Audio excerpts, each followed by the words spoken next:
In October and early November 2020, Armenia and Azerbaijan fought a brief but bloody war over Nagorno-Karabakh. After a 44-day conflict that saw Azerbaijani forces retake large swathes of territory, the sides accepted a Moscow-brokered ceasefire agreement that stationed Russian peacekeepers in the region. But a year on from the war, how do people in Armenia really feel about the conflict? And where do they see things going in the future? Hello and welcome from Yerevan, the capital of Armenia. If you're new to the channel, my name is James Kerr-Lindsay, and here I take an informed look at international relations, conflicts and the origins of countries. There are few, if any, events more traumatic for a nation than war. All the more so when a country finds itself on the losing end of a conflict. But while fighting will often attract considerable media attention, what happens when the hostilities are over and the world's attention disappears? How do countries come to terms with a conflict? How do they rationalise it? And what debates emerge about the future?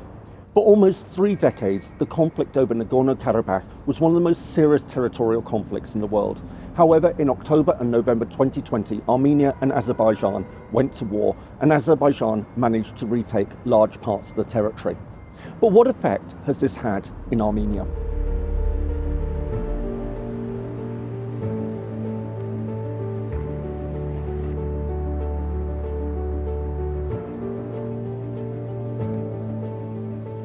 I've covered Nagorno-Karabakh in several other videos, but by way of summary, the issue emerged with the end of the Soviet Union. Predominantly inhabited by ethnic Armenians, Nagorno-Karabakh was an autonomous province of Azerbaijan.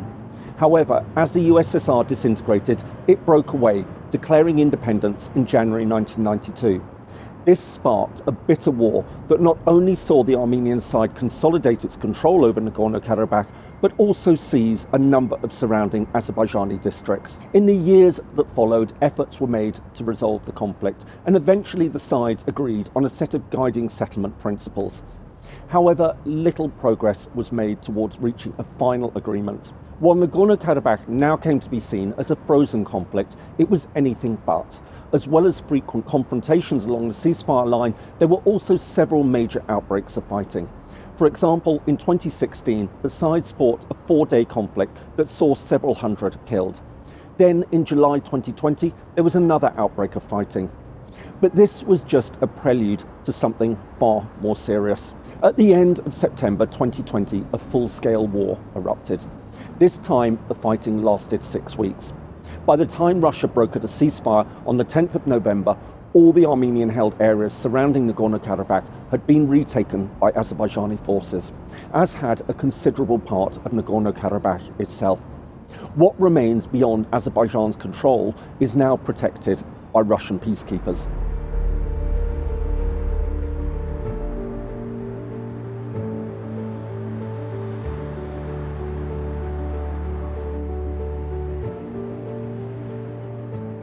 There are obviously lots of dimensions to the conflict. However, there are also a few key questions that, at least to me, really stand out. The first is how prepared Armenia was for the war.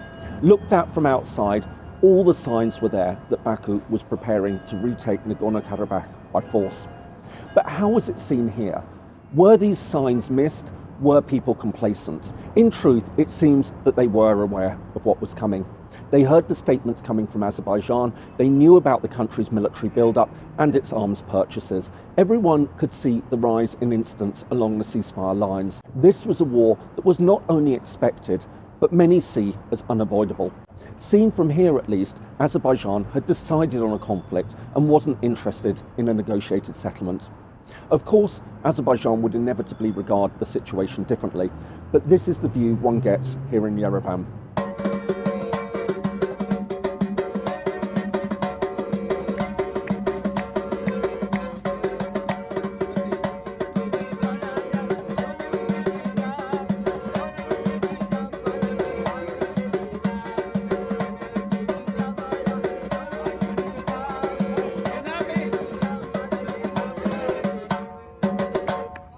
Regarding the war itself, as one can imagine, it's an extremely sensitive and difficult subject for the country. It's naturally challenged a sense of invulnerability that had set in over several decades that Armenia held control of Nagorno-Karabakh and the surrounding areas. So how do people explain the country's defeat? This is actually reconciled in a rather interesting way. One hears a lot of anger about Turkey's support for Azerbaijan, not just in terms of equipment, but also in terms of military leadership and guidance. Many feel Turkey directed the war. In this regard, there's a deeply held view that Azerbaijan didn't engage in a fair fight. Many argue that things would have been different if Baku hadn't had Turkish and, to a degree, Israeli technical support. Of course, this isn't how wars are fought. States use whatever help they can get. But it's interesting how often the idea of an unfair fight is raised.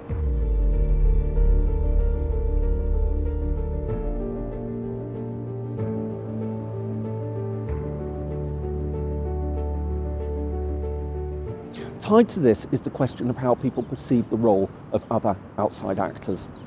Regarding the European Union and the United States, there's a clear sense of disillusionment about their lack of action, quite apart from the view that they should have stepped in to stop the war because that was the right thing to do. There's also a more geopolitical, even civilizational aspect to it. I heard many references to the idea that Armenia is the one country preventing the creation of a Turkic arc stretching from Europe to Central Asia. People here believe that Armenia's vital position should be understood and that the country should be fully supported.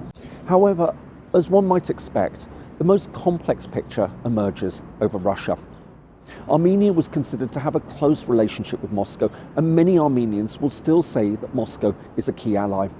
Indeed, Russia's influence can still be felt very strongly here, but one does get a real sense of anger and suspicion about Russia's role in the war. After all, it only stepped in at the last moment when most Armenian-held territory had been lost. If people trust Russia, it seems to be more out of a sense that they have no real choice but to do so. Who else can they rely on? But you really do get a sense that they don't really truly have faith in that trust in Moscow.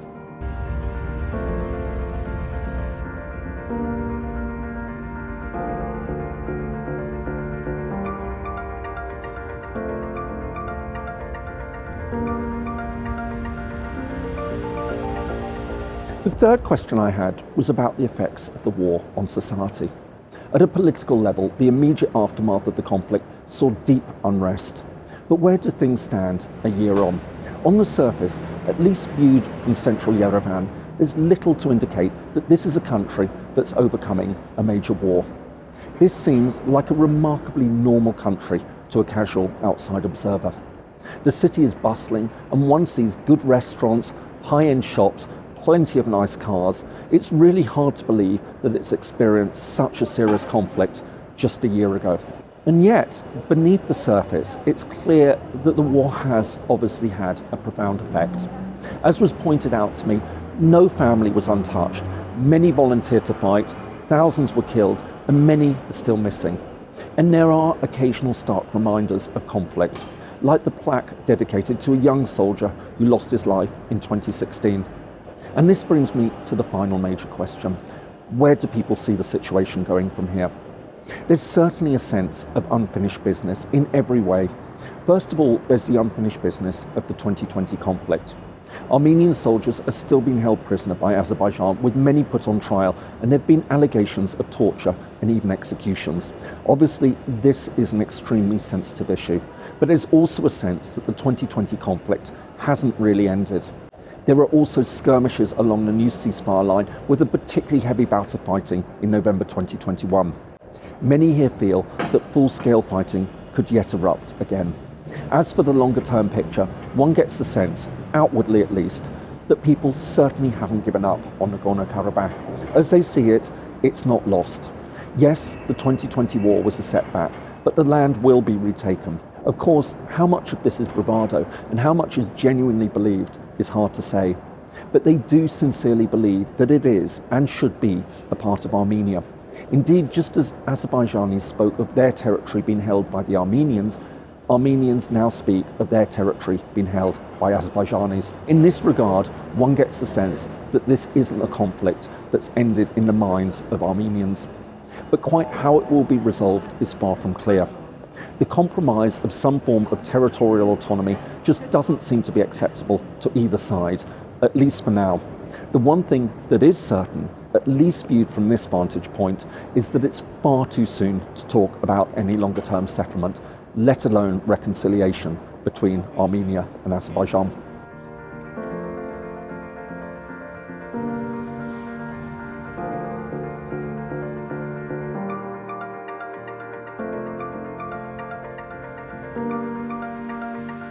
The war between Armenia and Azerbaijan was long expected. However, when it came, it proved to be far quicker and more decisive than many had expected. Azerbaijan scored a major victory that only fell short of a decisive conflict-ending victory by Russia's decision to broker a ceasefire at what was essentially the last moment. But a year later, how do Armenians see the situation? As with any conflict, there are, of course, many perspectives on what took place, and as an outsider, one only sees a small part of society and hears a fraction of the debate. But there are some interesting themes that nevertheless emerge. Seen from here, this was an expected war, an inevitable war, but a war that people feel Azerbaijan won only with outside help. There's a disillusionment about the role of outside actors, but also there's a belief that this isn't the end of the story. Artsakh remains Armenian. However, one also gets the sense that the reality of the situation still hasn't really and truly sunk in. Again, a year on, life certainly seems remarkably untouched by what happened. At least on the surface, Yerevan is a vibrant, interesting, and immensely welcoming city. But as one diaspora Armenian now living in the city said to me, behind this apparent normality, this is a country still in a state of denial about what happened.